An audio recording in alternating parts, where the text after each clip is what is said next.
Eco park হলো ecological পার্কের সংক্ষিপ্ত রূপ, যার বাংলা হলো প্রাকৃতিক বাগান। এটা এক ধরনের বিনোদনমূলক এলাকা যা প্রাকৃতিক পরিবেশের মধ্যে তৈরি। সাধারণত বিনোদনের পাশাপাশি প্রকৃতি সম্পর্কে জ্ঞান দেওয়ার জন্য ইকো পার্কগুলো তৈরি করা হয়।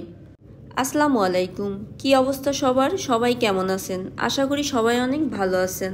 টম জেরি ডেইলি ব্লগের আরেকটি ব্লগে আপনাদের স্বাগতম। আজকে আপনাদেরকে দেখাইতে যাচ্ছি চুয়াডাঙ্গার ডিসি ইকো পার্ক। এই পার্কটির অবস্থান চুয়াডাঙ্গা জেলার দামুড়হুদা উপজেলায়।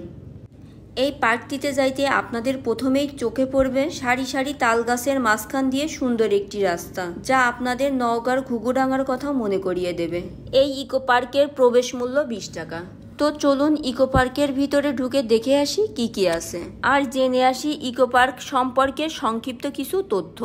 নদিয়া এস্টেটের জমিদার শ্রী নফরচন্দ্র পাল চৌধুরী 1895 সালে শিবনগরের বৃহৎ এলাকা জুড়ে আম, কাঁঠাল ও লিচু গাছের সমন্বয়ে এ বাগানটি তৈরি করেন। পরবর্তীতে সুদীর্ঘকাল অরক্ষিত অবস্থায় পড়ে থাকার পর 2014 সালে দামুড়হুদা উপজেলার তৎকালীন উপজেলা নির্বাহী অফিসার জনাব মোহাম্মদ ফরিদুর রহমান, তৎকালীন বিভাগীয় কমিশনার জনাব মোহাম্মদ আব্দুস সামাদ মহোদয়ের সরাসরি তত্ত্বাবধানে তালছাড়ি, আমবাগান ও বাগান সংলগ্ন বটতলী বিল জুড়ে একটি ইকোপার্ক নির্মাণের উদ্যোগ গ্রহণ করেন।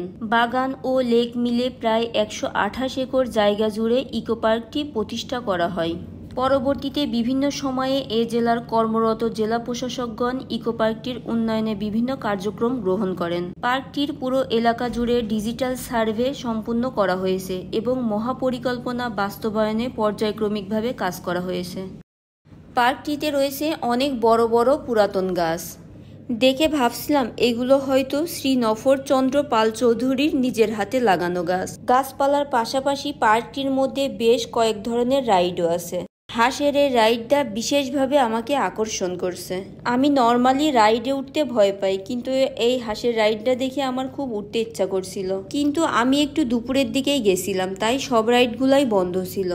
এখানে দেখলাম একটা গাব গাছ। ছোটবেলায় দেখছি আমার এক দাদু মাছ ধরার জালে কাঁচা গাব দিত, সেখান থেকে আমরা গাবের আঠি খাইতাম। এখনকার বাচ্চারা হয়তো গাব চিনেই না, আর তারা জানেই না যে জালে গাব দেওয়া হয়। জালে মূলত গাব দেওয়া হয় জালটাকে টেকসই করার জন্য। গাবের কষ জালটাকে দীর্ঘদিন পচন থেকে রক্ষা করে। এখানে একটা বড় সড়ো ওয়ান্ডার হুইলও আছে। এটার উপর থেকে নাকি পুরো পার্কটাই দেখা যায়। ওয়ান্ডার হুইলের পাশেই আছে একটা ম্যারি গ্রাউন্ড। ডিসি ইকো পার্কটি পিকনিক স্পট হিসাবেও ব্যবহৃত হয়। বিভিন্ন শিক্ষা প্রতিষ্ঠান থেকে আগত শিক্ষার্থীদের জন্যই মূলত এই রাইডগুলো বানানো হয়েছে।